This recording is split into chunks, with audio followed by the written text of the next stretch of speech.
بسم اللہ الرحمن الرحیم الحمد للہ رب العالمین وصلی اللہ علی سیدنا محمد وآلہ الطاہرین اللہم صلی علی محمد وآل محمد۔ جس موضوع سے ہم سلسلہ وار گفتگو کر رہے تھے اس کے متعلق ایک اور سوال جو اٹھایا جاتا ہے وہ یہ ہے کہ تقلید جو ہے وہ کب سے شروع ہوئی؟ یعنی کہا جاتا ہے کہ تقلید پہلے نہیں تھی، متأخر دور میں شروع ہوئی، شیخ انصاری سے کوئی کہتا ہے، کوئی کہتا ہے ان سے بعد، کوئی کہتا ہے ان سے پہلے۔ تو اعتراض کرنے والا کہتا ہے کہ تقلید کی کوئی تاریخ نہیں ہے پیچھے، تقلید پر کوئی دلیل نہیں ہے۔ تو آج ہم مختصر انداز میں اس حوالے سے گفتگو کرنا چاہتے ہیں۔ سب سے پہلے میں یہ کہوں گا کہ یعنی اعاذ باللہ اپنے مذہب کے فقہا کو یہ تہمت لگانا کہ انہوں نے دین میں ایک ایسی نئی چیز داخل کی ہے جس کا نام تقلید ہے جو پہلے نہیں تھی، جبکہ وہ علماء فقہا جنہوں نے اپنی ساری زندگی وقف کر رکھی ہے حقیقی دین کو سمجھ کر لوگوں تک پہنچانے کے لیے، تو کوئی بندہ گھر بیٹھے ایسی بات کرے اور ان کو اس قسم کی تہمت دے، بہت بڑا ظلم ہے۔ اگر کسی چیز کا علم نہ ہو تو انسان کو چاہیے کہ اس حوالے سے علماء سے رابطہ کرے اور علماء سے پوچھے۔ تو جہاں تک تقلید کا تعلق ہے تو چاہے اس کا نام جس دور میں جو بھی رہا ہو، لیکن جو اس کا حقیقی معنی ہے ہم اس کے حوالے سے بات کریں گے، اور وہ یہ ہے کہ ایک بندہ جو کسی فیلڈ میں جاہل ہے، کسی فیلڈ کے مسائل کو نہیں جانتا ہے،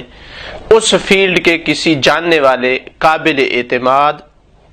قابل وثوق انسان سے رجوع کرے اور اس کی بات پر اپنی زندگی کے آثار مترتب کرے، یہ تقلید ہے۔ اب ممکن ہے نام کہیں کسی زمانے میں اس کا کوئی استعمال ہوتا رہا ہو، کسی زمانے میں کوئی استعمال ہو۔ یہ تقلید علماء کہتے ہیں کہ تب سے ہے جب سے انسان نے اس دنیا میں نمو و نمائش پانا شروع کی ہے، چونکہ یہ انسان کی ایک ضرورت ہے، چونکہ یہ ایک فطری چیز ہے، ایک عقلی چیز ہے۔ تو انسان کے بس میں نہیں تھا کہ وہ تمام جو ہے علوم، تمام فنون خود حاصل کرے، کچھ وہ حاصل کرتا ہے، دوسرے پر اعتماد کرتا ہے۔ اسی طرح جب اسلام آیا تو چونکہ انسان فطری طور پر جو ہے تقلید پر عمل کر رہا تھا اپنے دوسرے امور میں،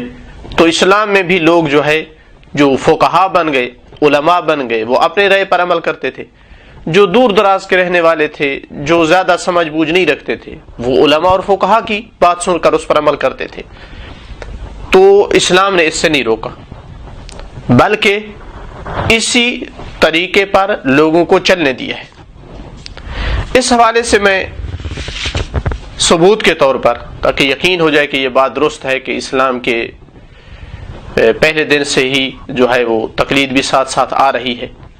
میں دو چیزیں پیش کروں گا۔ ایک قدما علماء کے کچھ اقوال، اور دوسرا روایات۔ مثلا شیخ طوسی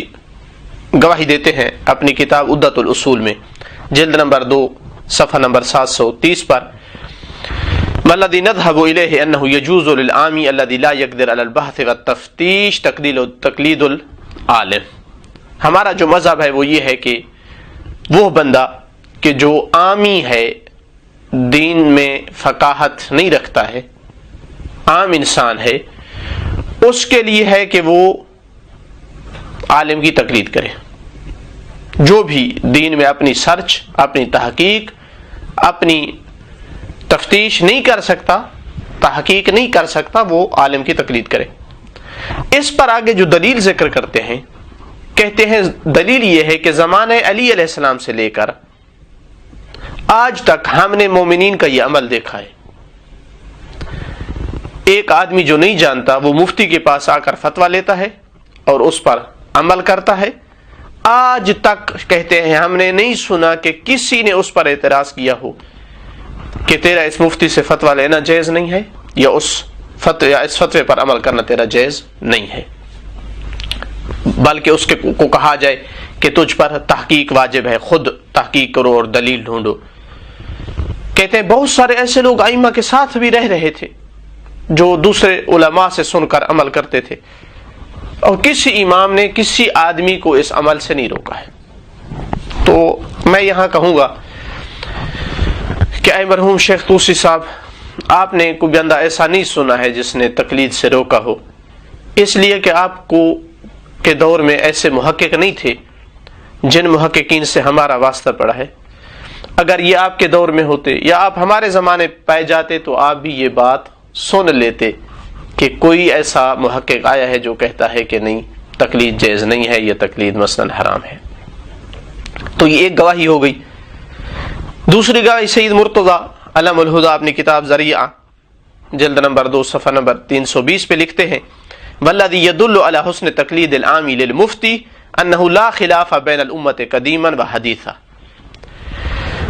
کہ جس بات میں نہ قدیماً اختلاف پایا گیا ہے نہ آج کے دور میں اختلاف ہے، وہ یہ ہے کہ ایک عام آدمی ایک مفتی کی تقلید کرے۔ نہ پہلے کوئی اختلاف اس میں پایا گیا ہے نہ اب اس میں کوئی اختلاف ہے کہ عام آدمی ایک مفتی کی طرف رجوع کرے اور اس کا قول قبول کرنا لازم ہے۔ کیوں؟ چونکہ وہ خود متمکن نہیں ہے کہ احکام کا استنباط کر سکے۔ جس نے اس بات میں مخالفت کی ومن خالف ذلک کان خارقا للاجماع، پہلے والوں کا اور آخری زمانے والوں کا بھی اجماع کا وہ بندہ مخالف ہے۔ تو دونوں اعلام مذہب نص کر رہے ہیں تقلید، لفظ تقلید کہ عامی تقلید کرے، اور اجماع ہے، امیر المومنین کے دور سے ہے، کسی کو اس میں اختلاف نہیں ہے۔ تو اس سے ایک اور بات ہمارے لیے واضح ہوتی ہے کہ یہ جو بعض اعتراض کرتے ہیں کہ تقلید تو ان آخری مجتہدوں نے اپنی توضیح المسائل میں لکھی ہے، پہلے تو کتابوں میں علماء کے ذکر ہی نہیں تھی، تقلید احکام میں ذکر ہی نہیں ہوتی تھی۔ یہ بیچارے یہ باتیں کر کے اپنی علمی میراث، اپنے مذہب کی علمی میراث میں اپنے فقیر ہونے کا پتہ دیتے ہیں، ہم کتنے مسکین ہیں، ہماری معلومات کتنی ناقص ہیں۔ چونکہ صرف اتنا فرق ہو گیا کہ پہلے علماء اصولی کتابوں میں بحث ذکر کرتے تھے تقلید اور اس کے احکام اور مجتہد کے، اور آخری علماء نے مثلا فقہ کی کتابوں میں ذکر کیا ہے، تو دیکھا کہ بزرگ علماء سابق علماء کے فقہ کی کتابوں میں نہیں ہے کہا ہے کہ یہ بحث پہلے موجود نہیں تھی۔ یعنی اتنی ناقص معلومات ہیں، یعنی انہیں پتہ ہی نہیں ہے کہ ہمارے بزرگ علماء سید مرتضی شیخ طوسی ان کی کتابیں کتنی ہیں، کون کون سی ہیں، کس علم میں ہیں اور ان میں کیا ہے، ورنہ یہ نہ کہتے۔ یعنی ان کا اتنا علم ہوتا، ان کو اتنا پتہ ہوتا تو نہ کہتے کہ تقلید کی بحث جو ہے یہ آخری علماء نے شروع کی ہے۔ یہ تھا علماء کی گواہی۔ اب اگر روایات چاہیے کہ جن سے ثابت ہو کہ بھئی تقلید پہلے سے آ رہی ہے، بعد والے علماء نے اس کو نہیں بنایا ہے، تو اس حوالے سے میں مقدمے کے طور پر ایک کہوں گا کہ مفتی کا پایا جانا اور اس کا فتویٰ دینا یہ تقلید کا لازمہ ہے۔ اگر کوئی کہے کہ نہیں فتویٰ اور مفتی ہے، مفتی بنے اور فتویٰ بھی دے لیکن تقلید نہیں ہے، تو یہ آپس میں تناقض ہے، چونکہ پھر فتویٰ دینا ایک لغو اور فضول ہے کہ وہ بیچارہ محنت کرے، پڑھے، عالم بنے، فتویٰ دے لیکن ماننا ضروری نہیں ہے۔ تو لہذا جہاں جہاں مفتی اور فتوے کا ذکر ہے سمجھے وہ تقلید کا ذکر ہے، ورنہ کوئی معنی نہیں بنتا اصلا۔ اس حوالے سے آپ نہج البلاغہ میں دیکھیں، امام علی علیہ الصلوۃ والسلام کے جو رسائل ہیں، خط ہیں، ان میں 67 نمبر خط قسم ابن العباس، جناب عباس جو رسول اللہ کے چچے ہیں، ان کے بیٹے ہیں، ان کی طرف لکھا علی علیہ السلام نے اجلس لہم الاسرین، حج کے موقع پر کہ 2 وقت لے کر ان کے لیے بیٹھ، فافتل مستفتی، جو فتویٰ طلب کرنے آئے اس کو فتویٰ دے، وعلم الجاہل، اور جو جاہل ہو اس کو تعلیم دے۔ تو جو فتویٰ لینے آتا ہے کس کے لیے لینے آتا ہے؟ تقلید کرنے کے لیے، عمل کرنے کے لیے۔ رجال النجاشی صفحہ نمبر 10 پہ قال ابو جعفر لابان ابن تغلب، امام محمد باقر علیہ السلام نے ابان سے کہا اجلس فی مسجد المدینہ وفت الناس، مسجد مدینہ میں بیٹھ، وافت الناس لوگوں کو فتویٰ دے، فانی احب ان یرا فی شیعتی مثلک، میں پسند کرتا ہوں کہ شیعہ میں تجھ جیسے نظر آئیں، یعنی تجھ جیسے فقہا ہوں جو مساجد میں بیٹھ کر فتوے دیں۔ امام تربیت کر رہے ہیں اپنے اصحاب کی، فقہا بنو اور لوگوں کو فتوے دو، میں پسند کرتا ہوں۔ تو امام جس عمل کو پسند کرتے تھے، اپنے فقہا کی جس پہ تربیت کرتے تھے، جس میں ان کو ترغیب دلاتے تھے کہ لوگوں کو فتویٰ دو، آپ کہتے ہیں کہ کیا دلیل ہے فتوے پر، کیا دلیل ہے اس فتوے کی تقلید کرنے پر۔ اسی طرح رجال النجاشی میں دیکھیں صفحہ نمبر 447 پہ فضل ابن شاذان سے روایت ہے کہ عبدالعزیز ابن المہتدی القمی، جو کہ امام رضا علیہ السلام کا وکیل بھی ہے اور خواص میں سے ہے، وہ کہتا ہے کہ میں نے امام رضا علیہ السلام سے پوچھا، انی لا اقدر علی لقائک فی کل وقت، میں ہر وقت آپ کی ملاقات کے لیے نہیں آ سکتا میرا مولا، فممن آخذ معالم دینی، پس کس سے میں اپنے دین کے احکام لوں؟ فقال خذ عن یونس، یونس سے یہ احکام لے۔ تو یہ کیا ہے؟ یہی تقلید ہے کہ ایک بندے کو امام کہے جاؤ فلاں ہمارے بندے سے، ہمارے عالم سے، ہمارے فقیہ سے، مذہب کے فقیہ سے جو ہے احکام لو، یعنی جو وہ کہہ دے اس پر عمل کرو، یہی تقلید ہے۔ اسی طرح دیکھیں رجال کشی میں ہے صفحہ نمبر 9 پہ علی ابن سوید السائی کہتا ہے کہ میں نے امام موسیٰ کاظم علیہ السلام کی طرف لکھا جب وہ قید خانے میں تھے، وَأَمَّا مَا ذَكَرْتَ يَا عَلِي مِمَّنْ تَأْخُذُ مَعَالِمَ دِينِكَ، تو یہ امام علیہ السلام کی جواب، ان کی طرف سے جواب آیا کہ یا علی، یعنی یا علی بن سوید، کہ جو تو نے اپنے خط میں لکھا ہے کہ تو کس سے اپنے دین کے احکام لے، تو پھر سن، لا تأخذن معالم دینک عن غیر شیعتنا، ہرگز اپنے دین کے احکام ہمارے شیعہ کے علاوہ کسی سے نہ لینا، فإنک ان تعدیتہم اخذت دینک عن الخائنین، اگر تو ہمارے علماء، شیعہ کے علماء سے گزر گیا آگے کسی اور مذہب کے علماء کی طرف، تو نے خائنین سے اپنا دین لیا ہے۔ تو اس کا مطلب ہے کہ یہ عام رائج تھا کہ شیعہ علماء سے لوگ اپنا، مومنین اپنا دین لیتے تھے، دین کے احکام۔ ابو الحسن احمد بن حاتم، یہ جو اب روایت پڑھ رہا ہوں یہ رجال کشی صفحہ نمبر 5 پہ ہے، یہ کہتا ہے کہ میں نے ابو الحسن الثالث کی طرف لکھا، اسألہ امن آخذ معالم دینی، یعنی امام ہادی علیہ السلام کی طرف کہ میں کس سے دین کے احکام لوں۔ اس کا مطلب ہے کہ اصلاً فقہا سے دین کے احکام لینا یہ بات ثابت تھی، کیونکہ کسی نے یہ نہیں سوال کیا کہ میں لوں یا نہ لوں، آپ کے علاوہ کسی فقیہ سے فتاوی لے سکتا ہوں یا نہیں لے سکتا، کسی نے نہیں پوچھا، یعنی اس کا مطلب ہے یہ ثابت تھا۔ ہر بندہ سوال یہ کر رہا ہے کہ کون ہے وہ جس کی آپ تعین کر دیں کہ جو علم میں، فقہ میں زیادہ قابل اعتماد ہو۔ تو اس کا مطلب ہے اصلاً واضح اور ثابت چیز تھی، محل سوال بھی نہیں تھا اصلاً تقلید کرنا، فقیہ کی بات پر عمل کرنا۔ تو امام علیہ السلام نے لکھا، فہمت، چونکہ وہ کتاب لکھنے، خط لکھنے والے دو بندے تھے، انہوں نے مل کر لکھا ہے، تو امام علیہ السلام نے فرمایا کہ فہمت ما ذکرتما، جو کچھ تم نے لکھا ہے میں نے سمجھ لیا، فاسمدا فی دینکما علی مسن فی حبنا وکل کبیر تقدم فی امرنا، تعیین نہیں کی، صفات بتا دی کہ ایسا فقیہ کہ جو عمر میں، ہماری محبت میں جو ہے پرانا ہو، یعنی تجربے سے ثابت ہو کہ بندہ ہمارا محب ہے۔ بعض دفعہ معرفت کافی نہیں ہوتی، امام علیہ السلام کہنا چاہتے ہیں کہ جس کے بارے میں کافی معرفت ہو، مسن فی حبنا، ثابت ہو چکا ہو، پرانا بندہ ہے، ہمارا محب ہے، وَكُلُّ كَبِيرٍ تَقَدُّمْ فِي أَمْرِنَا، اور ہمارے امر میں، یعنی ہمارے مذہب تشیع میں پہلے سے ہے، یعنی اس کا علم، اس کی فقاہت، یہ چیزیں مسلم اور ثابت ہیں۔ آج نیت دعوے دار سامنے نہیں آیا ہے. ہر ایسے کی طرف قصد کرو، اس کے پاس جاؤ اپنے دین کو حاصل کرنے کے لیے. فَإِنَّهُمْ كَافُوكُمْ انشاءاللہ، ایسے علماء فقہا تمہارے لیے کافی ہے. ابھی تک کوئی بندہ پوچھے کہ کیا تقلید پر دلیل ہے، کب سے یہ تقلید شروع ہوئی ہے؟ رجال کشی 595 پیج پر علی ابن مسیب کہتا ہے کہ میں نے امام رضا علیہ السلام سے عرض کی، شقتی بعیدہ، میرا گھر دور ہے بہت، وَلَسْتُ أَصِلُ إِلَيْكَ فِي كُلِّ وَقْتٍ، ہر وقت آپ کے پاس نہیں آ سکتا ہوں. فَمِمَّنْ آخُذُ مَعَالِمَ دِینِی، کس سے اپنے دین کے معالم لوں، دین کے مسائل، مہم مسئلے لوں. قال من زکریا ابن آدم القمی،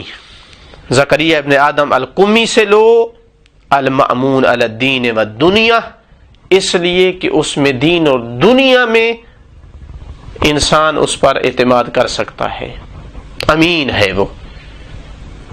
قال علی ابن المسیب فلما انصرفت، کہتا ہے جب میں واپس پلٹا، قدمت علی زکریا ابن آدم فسألتہ اما احتجت الیہ، جو بات میں محتاج ہوتا تھا جس کی طرف پوچھنے کا، اس سے پوچھ لیتا تھا. یہی تقلید ہے، عالم سے پوچھو دین کے مسائل، اس پر عمل کرو. مزید اگر اس حوالے سے مثلا کوئی روایت سننی ہے، روایات بہت ساری ہیں لیکن ساری پیش نہیں کی جا سکتی. اتنا وسیع پیمانے پہ یہ مسئلہ چل رہا تھا مسلمانوں میں، تشیع میں، اتنا واضح طور پر کہ رجال کشی میں 3 جگہ پر صاحب کتاب نے ایک مجموعہ لکھا ہے فقہا کا، 6-7 نام. امام محمد باقر علیہ السلام اور امام صادق علیہ السلام کے اصحاب کا ایک مجموعہ لکھا ہے، ایک مجموعہ امام موسیٰ کاظم علیہ السلام کے اصحاب کا لکھا ہے، ایک امام جواد علیہ السلام کے اصحاب فقہا کا مجموعہ. کہتا ہے کہ یہ لوگ جو ہے یہ فقہا تھے جن پر فقہ میں لوگ جن کی طاعت کرتے تھے، جو بات یہ کہہ دیتے وہ آخری ہوتی تھی. مثلا ان میں سے ایک کے بارے میں عبارت پڑھوں، یہ صفحہ نمبر 238 پہ آئی ہے. کہتا ہے اجتماعت الاصابہ، یعنی شیعہ علماء فقہا، شیعہ صاحبان علم سب کے سب کا اجماع تھا کس بات پر؟ علی تصدیق ہؤلاء الاولین من اصحاب ابی جعفر و ابی عبداللہ، ان علماء اور فقہا پر کہ جو اصحاب امام محمد باقر اور اصحاب امام صادق علیہ السلام یعنی ان کے پہلے اصحاب میں سے ہیں، وَنْقَادُوا لَهُمْ بِالْفِقْهِ، فقہ میں جن کے طرف منقاد تھے یعنی جن کے مطیع تھے، جن کی بات کے آگے چو چرا نہیں کرتے تھے. ان کے پھر نام لکھے، زرارہ ہے، محمد بن مسلم ہے، برید الاجلی ہے، اور کہا کہ ان میں سے افقہ ترین جو ہے وہ زیادہ فقیہ جو ہے وہ زرارہ ہے. تو 3 جگہ پر ایک پورا مجموعہ لکھا ہے فقہا کا کہ جن پر یعنی لوگ فقہ میں اعتماد کرتے تھے. اور مثلا آپ حدیث سننا چاہیں، رجال کشی صفحہ نمبر 137 پہ ہے. حشام بن سلیمان کہتا ہے میں نے امام صادق علیہ السلام سے سنا، فرما رہے تھے کہ ما اجد احدا احیا ذکرنا و احادیث ابی، مجھے کوئی اور نہیں ملا ہے جس نے ہمارے ذکر کو زندہ کیا ہو، میرے بابا کی احادیث کو زندہ کیا ہو، سوائے زرارہ اور ابی بصیر لیث المرادی اور محمد بن مسلم اور برید بن معاویہ الاجلی کے. ولولا هؤلاء ما كان احد يستنبط هذا، اگر یہ لوگ نہ ہوتے تو کوئی بھی اس کا استنباط نہ کر سکتا. استنباط کیا ہے؟ استنباط کے بارے میں موجم الوسیط والا لکھتا ہے کہ کسی شے کو بڑی کوشش کر کے نکالنا. وَيُقَالُ اسْتَنبَطَ الْفَقِيهُ الْحُكْمَ، فقیہ نے حکم کا استنباط کیا. تو امام صادق علیہ السلام فرما رہے ہیں کہ اگر یہ لوگ نہ ہوتے تو کوئی اس کا استنباط نہ کرتا، یعنی ہمارے روایات سے لوگوں کے جو مسائل ہیں، ہؤلاء حفاظ الدین و امناء ابی علی حلال اللہ و حرامہ، یہ دین کے محافظ ہیں اور میرے بابا کے حلال اور حرام پر امین ہیں۔ احتجاج میں روایت ہے جلد نمبر 2 اور 458 پیج پر امام عسکری علیہ السلام سے، کہ جس میں امام علیہ السلام نے چند ایک اوصاف بتائیں فقیہ کی، اس کے بعد یہ جملہ فرمایا فَلِلْعَوَامِ أَن يُقَلِّدُوهُ، بس عوام کے لیے ضروری ہے کہ ایسے فقیہ کی تقلید کرے۔ تو روایات بہت ساری ہیں جو تقلید کے جواز پر دلالت کر رہی ہیں۔ ہماری اس گفتگو کا نتیجہ یہ ہوا کہ قدماء علماء بھی گواہی دیتے ہیں کہ تقلید تب سے چل رہی ہے جب سے ائمہ تھے، اور یہ روایات بھی دلالت کرتی ہیں کہ تقلید اس دور میں سے دور کے ساتھ ساتھ آ رہی ہے، ائمہ کے زمانے کے ساتھ ساتھ، لہذا اب کے بعد کسی کو یہ حق نہیں ہے کہ کوئی پوچھے کہ تقلید پر کیا دلیل ہے، یا مثلا تقلید جو ہے وہ کب سے شروع ہوئی ہے، اگر وہ ائمہ کی کلام پر ایمان اور اعتقاد رکھتا ہے۔